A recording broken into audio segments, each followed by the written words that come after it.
Hello, ladies and gentlemen. Hope you're all having a great and wonderful day. Well, guys, I'm starting to think that all is lost with the woke left. All right, I think all is lost with the woke left because insanity is just too high. We're not lying when we say we have a mental health crisis in this country, because if we didn't, we wouldn't be having this problem. But I think we do have this problem, and it's quite interesting to say on what is really going on here. Now, I'm going to let you guys all know that insanity is a big deal. Now, we're going to go over a few things as well, because this sort of is a little bit odd, but we're going to see what we're going to do here, because it seems like the media is just really trying to hide everything. What we have here is from the New York Post saying, Seattle woman kills father with ice axe after arguing over keeping lights off on election day.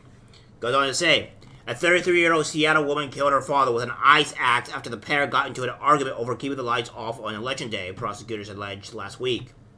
Corey Burke, who appeared to be having a mental health crisis, which seems to be a problem across the country, is accused of murdering Timothy Burke, a 67, inside their Seattle home around 8 p.m. Tuesday, King County prosecutors wrote in charging docs obtained by the Post.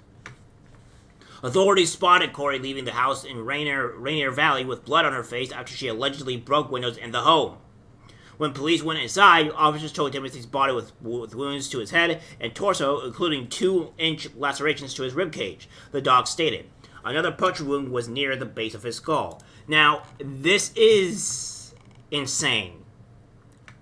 Guys, I want to know onto why we constantly be getting reports of the woke left, of these far left people, really just going out and murdering other people.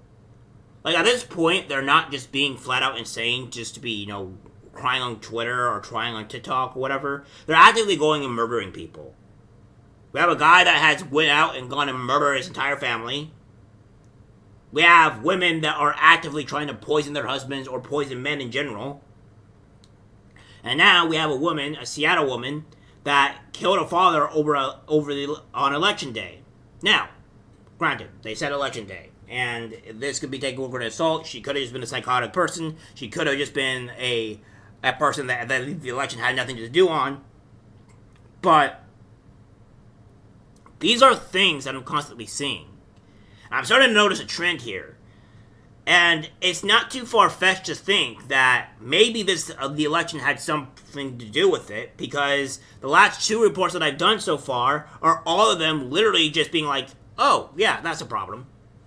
So, it goes to beg the difference what's going on. So, again, we have this here from Laws and Justice. This is from the Seattle Times, saying, woman killed father with an ice axe in Rainier Valley, chargers say. So, the weird thing that we have here, right, they're not really saying the election, right? They're saying argument with lights, and then you have this here, woman attacked out with ice axe, said she felt better after he went limp. That's very disturbing and dark. Ice axe allegedly used to commit murder in Rainier Valley. Ice axe used by a woman to violently kill father in South Seattle. Then we have startling arrest made in Edgar Martinez after teen was found wrapped in a plug on a highway. So I don't think that actually has anything to do with this here. But again, this is the insanity part here, right? Like, what are we doing here? I honestly think that we need to do something about this mental health crisis, because this is just insane. And maybe our mainstream media is the cause of this, right? Maybe they are the ones that are causing all this mayhem, all this destruction, all this psychosis, because they keep lying to people. They've been lying to people for practically a decade now, and these people are losing their bloody minds.